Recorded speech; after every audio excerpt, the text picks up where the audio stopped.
eu vou mostrar a montagem completa, passo a passo, do quadro de distribuição monofásico de 5 circuitos que a gente fez aí para essa casa. O primeiro passo, então, é retirar as marcações com fita isolante colorida nos cabos e começar a colocar as anilhas. Primeiro, eu retiro a fita amarela, que identifica o circuito de iluminação e as tomadas do quarto, e em seguida eu começo a colocar as anilhas, marcando o circuito 1 nos cabos vermelhos de 1,5 mm, que são os cabos da fase da iluminação, e eu faço isso também nos 2 cabos vermelhos, que já estão aí para iluminação. Depois eu coloco outra anilha número 1 no cabo azul de 1,5. Esse é o neutro do circuito 1, que é da iluminação. Posteriormente, eu retiro também os cabos vermelho e azul de 1,5 que estão marcados juntos com a cozinha. Esses também são circuito de iluminação, portanto, recebem anilhas de número 1 também nesse cabo de 1,5 aqui.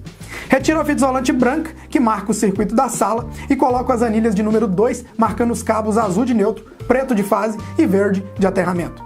Todos esses cabos são de 2,5 mm. Eles são circuito 2, exclusivo para a tomada aí dos quartos, tá? Aqui podemos ver que todos os cabos já estão anilhados, circuitos 1, 2 e 3 e também o 4 das tomadas da cozinha. Notem que os cabos do chuveiro, que são de 10 mm, ainda não anilhei, pois eu não tinha todas as anilhas número 5 para essa seção de cabo, infelizmente, lá na minha maleta, tá? O próximo passo é começar a organizar os condutores. Eu tenho uma mania besta de começar sempre pelo cabo de neutro. Raramente eu organizo primeiro os outros cabos. Mas não tem que ser assim necessariamente não, tá, pessoal? É apenas um padrão meu, por isso que eu chamo de mania besta.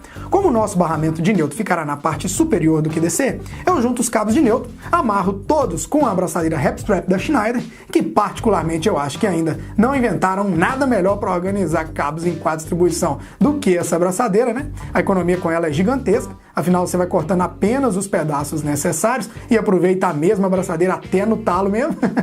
E eu dou sempre uma volta com os condutores na lateral do quadro e depois ajeito as pontas próximas ao barramento para só depois cortar os cabos, né? Jogo as anilhas para trás do ponto de corte dos cabos, meço o comprimento dos cabos próximo ao barramento e começo a cortar um por um. Em seguida, eu troco de alicate para decapar as pontas dos cabos que irão receber os terminais tubulares. Decapo todas as pontas também. Depois, troco mais uma vez de alicate e começo a crimpar a ponta dos cabos de neutro. Esse alicate azul catraca, que estou usando aí, ele é maravilhoso. Ele crimpa cabos de 0,5 até 6 mm na mesma matriz, que se ajusta automaticamente ao terminal e ao condutor, fazendo a compressão exata. Cabos de neutro no ponto, inicia a fixação do barramento de terra. Nesse caso aqui eu optei instalar o barramento na parte inferior do quadro. Os cabos de terra irão chegar e conectar diretamente nele. Agora só falta organizar essa parte mesmo. Primeiro, eu faço a compressão no terminal do cabo que vem direto das hastes de aterramento. É um condutor de 16 mm. Decapo a ponta do cabo, usando o alicate de corte mesmo, com bastante cuidado para mim não cortar os filamentos do cabo, que a gente chama de desbitolar ele, e depois eu coloco o terminal e crimpo com alicate universal mesmo. Eu até tenho um alicate catraca para isso, mas nessa hora aí eu não achei ele na maleta, não sei onde é que ele foi parar não. Mas aí como quem não tem cão caça com gato, o importante é a conexão ficar bem feita, né? Como esse cabo é mais grosso, eu sempre uso um alicate de bico para me ajudar a dobrar e moldar as curvas que quero que ele faça para dar um acabamento melhor na hora de encaixar aí no barramento. E por fim, é só parafusar o cabo no barramento, né? Faço isso com todos os cabos de aterramento. Notem que desce cabos verdes dos dois lados do quadro. Eu sempre uso as abraçadeiras Repstrap para travar e assim organizar cada vez melhor o quadro, mesmo que não tenha tanto espaço assim. Como o aterramento é separado por duto, os cabos de terra também recebem anilhas. Eu faço o mesmo procedimento, decapo e crimpo a ponta dos cabos usando terminais. Afinal, quando a conexão é a parafuso, a ponta deve ser protegida com terminal sim. Cabos de neutro e terra conectados, hora de começar a mexer na alimentação do quadro. Coloco sempre o disjuntor geral em um ponto para medir onde cortar o cabo de fase que vai alimentá-lo. Esse cabo preto é 16 mm. Eu já o anilhei com a fase A e agora vou cortá-lo para conectar ao disjuntor. Coloco também um terminal tubular e como esse terminal que eu tinha era longo, eu corto um pedaço dele para ter uma conexão melhor no borne do disjuntor. Em seguida, retiro o disjuntor do trilho para encaixar o cabo e realizar a conexão. Como já mencionei em outros vídeos, sempre que possível apertar o cabo no disjuntor fora do quadro, eu prefiro assim. Assim temos uma inspeção visual melhor do ponto de contato do cabo e o disjuntor. Aqui eu já coloquei todos os componentes no quadro no trilho para ter uma noção das conexões. Os dois primeiros componentes são os DPS. Eles protegem a instalação contra surtos elétricos. Se ainda não sabe o que é um DPS, digita aí DPS em geral no YouTube, que eu tenho uma porrada de aula falando já. O terceiro componente é o disjuntor monopolar de 63 amperes. Ele é o nosso disjuntor geral. O quarto componente é o IDR bipolar de 63 amperes também. Esse IDR é quem protege contra as fugas de corrente, ou seja, salva vidas em caso de um choque elétrico e evita o aumento do consumo de energia por causa de falhas na instalação. O quinto componente é o disjuntor de 50 amperes do chuveiro. O sexto é o de 25 amperes para as tomadas da cozinha. O sétimo componente é um disjuntor de 20 amperes por quarto. O oitavo é outro disjuntor de 20 amperes para a sala. E o nono é um disjuntor de 10 amperes para a iluminação da casa. Repito o mesmo processo para os cabos de fase, meço o comprimento, corto, decapo e crimpo as pontas. Simples assim. Agora vai uma dica aí para quem fala que não pode cortar barramento. Tá de brincadeira, né? Como que eu coloco um barramento de 12 dentes, sendo que nem cabe de acordo com a sequência que eu instalei?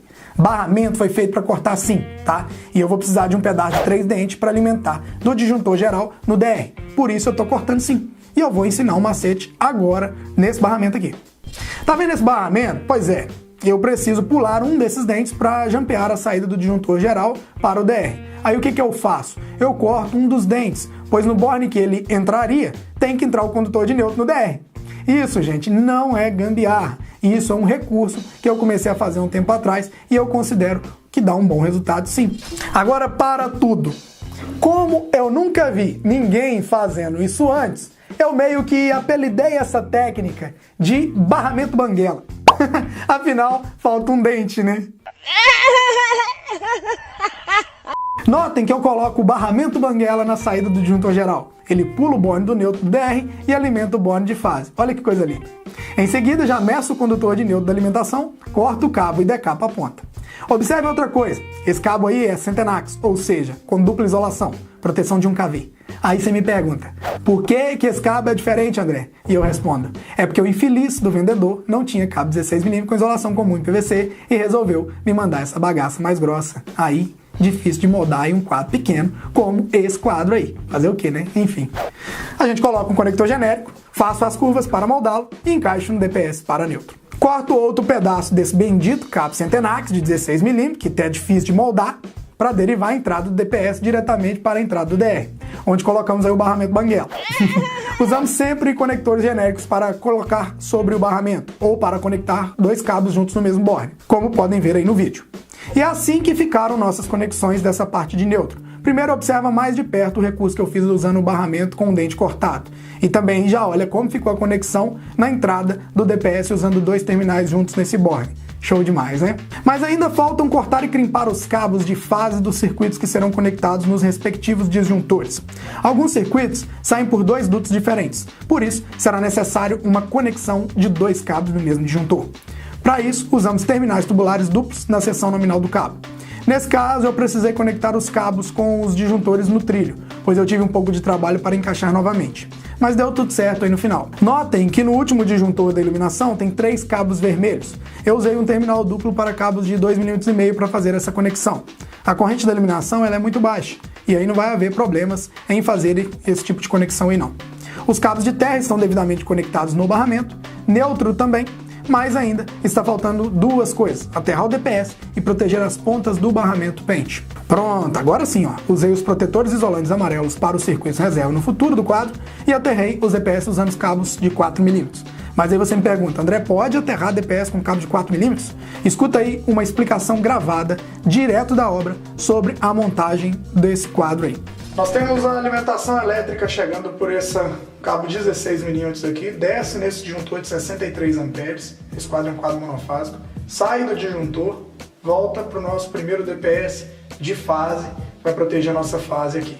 Daqui mesmo eu já derivo por esse barramento, a gente cortou esse barramento aqui, ó, na parte do neutro para não alimentar o neutro.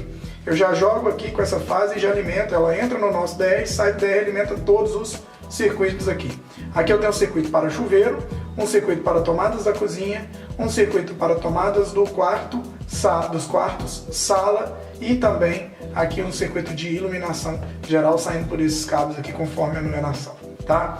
Eu tenho neutro aqui, ó, quando o neutro chega na nossa alimentação, ele entra direto no nosso DR, ele vem por aqui, ó, daqui ele deriva e volta para o nosso DPS e faz a derivação aqui. Temos 2 cabos de neutro 16mm. Saímos do nosso DR, alimentamos a barra de neutro para os nossos circuitos, ok? Questão do cabo NAX, a loja forneceu para a gente apenas cabos 16mm Centenax para neutro, então por isso que ficou um cabo bem grosso aqui, mas esse aqui é 16, porém é cabo com proteção de 1 kV. Okay? Aterramento nosso chega direto lá das hastes do sistema que a gente fez por aqui e já alimenta todos os nossos circuitos de aterramento. E eu tenho 2 cabos 4 mm saindo e alimentando o nosso DPS. Você deve estar curioso porque a gente usou um cabo mais fino aqui no aterramento DPS, mas é porque a norma permite usar cabos de no mínimo 4 mm para aterrar o DPS, independente do cabo de entrada que tiver nele. Segundo a norma, isso é permitido. E como a gente tem pouco espaço, optei usar 4 mm aqui. Terminal em tudo, anilhado tudo, agora é a hora do teste.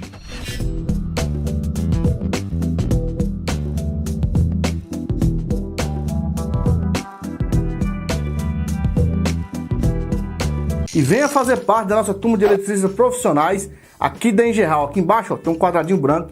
Clique nele e saiba mais sobre o curso, conteúdo programático, modelo de certificado e ó, o preço que cabe no seu bolso. Um forte abraço a todos aí, ó. Valeu, filé todo!